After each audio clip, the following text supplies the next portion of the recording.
आज का सेशन जो है 10वीं के बोर्ड के स्टूडेंट के लिए बहुत इंपॉर्टेंट वाला है, क्योंकि आज मैं कौन सा बताने वाला हूँ ये केवल 10वीं के बोर्ड के लिए नहीं, ये आपका एनटीएससी का, ठीक है, जो आपका एनटीएससी के स्टूडेंट हैं, जो आपका एनटीएससी की प्रिपेयर कर रहे हैं, उनके लिए भी इंपॉर्टेंट होने वाला है। तो लेट्स गेट कंटिन्यू। ये आपका जो है ये है टेंथ CBSC प्लस आपका NTSC, क्योंकि स्टूडेंट को लगता है कि केवल 10th में आपका CBSE बोर्ड ही होता है, लेकिन आपका NTSC भी आपका एक बहुत मेजर ओलंपियाड होता है जो कि सारे स्टूडेंट्स को देना तो चाहिए लाइफ में एटलीस्ट, ठीक है। तो फिलहाल यहाँ पर मैं आज की बात करने वाला हूँ करंट इलेक्ट्रिसिटी में, ठीक है, करंट एंड इलेक्ट्रिसिटी में, ठीक है।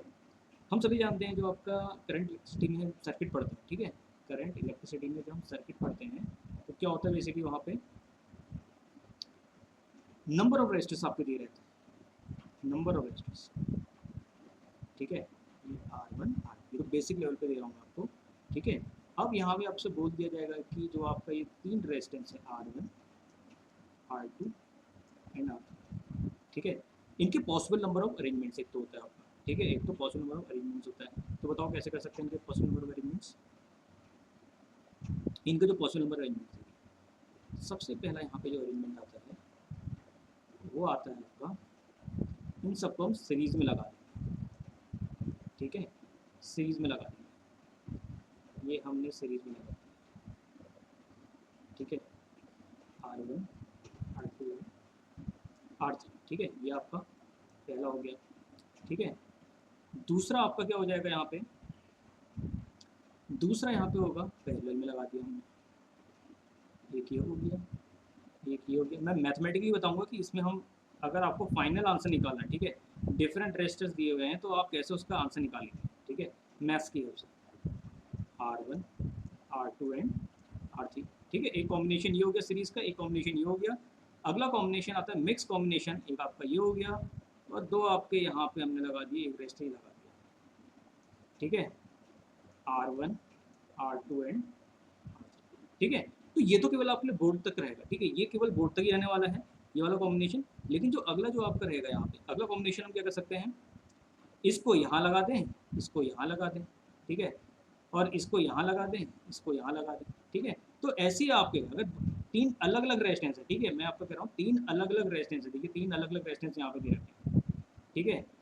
तो इसका जो पॉसिबल नंबर ऑफ अरेंजमेंट निकल के आता है, what are the possible number of arrangement, possible number of arrangement ये आपका आ जाएगा 3 फैक्टोरियल, 3 फैक्टोरियल यानी 3 इंटू 2 इंटू 1 विच इज 6।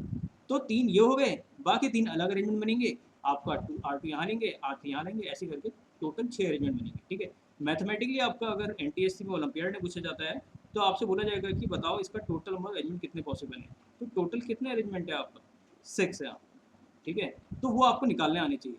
अगर आइडेंटिकल हो जाते हैं तो आइडेंटिकल अरेंजमेंट, अगर दो रेजिस्टेंस सेम हो जाए यहाँ पे, ठीक है, सपोज R2 और R3 सेम हो जाए, दो रेजिस्टेंस सेम होंगे तो क्या करेंगे 3 फैक्टोरियल अपॉन 2 फैक्टोरियल, यानी 3 इंटू 2 फैक्टोरियल अपॉन 2 फैक्टोरियल, यहाँ से कैंसिल आउट हो गया 3।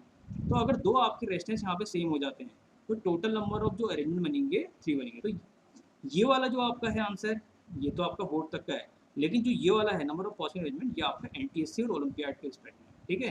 तो इस तरह की बेस्ट गाइडेंस की जुड़ी रही है विकास लेसन 2.0 के साथ। यहाँ पर मिलती है आपको बेस्ट गाइडेंस 1-on-1, ठीक है, क्या मिलती है 1-on-1, ठीक है।